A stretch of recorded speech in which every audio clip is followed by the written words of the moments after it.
a mysterious, frost-covered package arrives for Tom. Inside is a golden ticket from the famous explorer Captain Scott Paws, inviting him on an expedition to the Arctic to find the legendary northern Cheese-sticle. Jerry, seeing the word cheese, immediately packs a tiny backpack and stows away in Tom's luggage.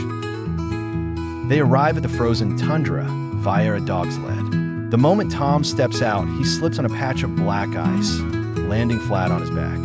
Jerry, using a small size, skates effortlessly on the ice, laughing at Tom. Their rivalry has found a new, slippery arena. That night, Tom tries to impress the other explorers by mimicking a wolf howl to call for the sled dogs. He howls perfectly, but accidentally summons a real, confused Arctic wolf who thinks Tom is its long-lost brother. The wolf starts following Tom everywhere, much to his terror. They're tasked with building an igloo. Tom, trying to trap Jerry inside, blocks the entrance with a giant ice block. But he slips and seals himself inside with Jerry. Now, they have to work together to dig their way out before they turn into popsicles. As they shiver in the cold, Jerry looks up at the magical northern lights. The swirling green and purple lights look just like his dream of the northern Cheese-sticle. He gets a burst of energy and leads the way, following the cheese lights. They take shelter in a cave that turns out to be occupied by a sleeping polar bear. Tom's frozen tail accidentally tickles the bear's nose. The bear sneezes, blowing them out of the cave like a cannonball. They land softly in a deep snowdrift. Tom tries to fish through a hole in the ice. After hours, he finally gets a bite. He pulls with all his might, only to reel in a grumpy, mustachioed seal who steals his hat and fishhook. Jerry, meanwhile, simply drops a tiny net and pulls up a dozen fish effortlessly. Jerry builds a complex, domino-effect trap involving a precariously balanced snowball at the top of a hill. He lures Tom into chasing him. The trap is triggered. The small snowball rolls down, collecting more snow until it becomes a giant, chasing Tom down the mountain. They come across a deep crevasse with only a narrow, slippery ice bridge spanning it. Tom tiptoes across carefully. Jerry skates across easily.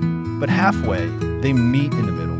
They have a silent, tense standoff until they both hear the ice crack beneath them. They fall into the soft snow at the bottom of the crevasse. They're stuck. Tom's wolf brother hears his whimpers and howls for help. A team of huskies, led by the explorer's lead dog, hears the call and comes to rescue them, pulling them out with a rope. Following Jerry's cheese vision, they find a hidden ice cave. Inside, glowing under a shaft of sunlight, is not a cheese-sticle, but a giant geode of sparkling yellow crystals that looks exactly like a wheel of cheese. It's a natural wonder.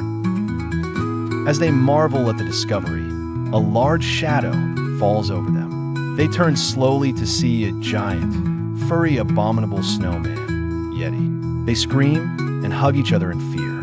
The Yeti doesn't roar. It points at the crystal and then at its own rumbling belly. It's just hungry. Jerry, understanding, breaks off a small piece of his emergency cheese stash and offers it to the Yeti. The Yeti, delighted by this tasty crystal, shares a handful of delicious frozen berries he collected. They all share a peaceful, silent picnic. They return to base camp with the Yeti's berries and tell their story. Captain Scott Paws is amazed. He awards them a medal made of ice for promoting interspecies peace and discovery. They take a proud photo, though Tom is still trying to shake the wolf off his leg.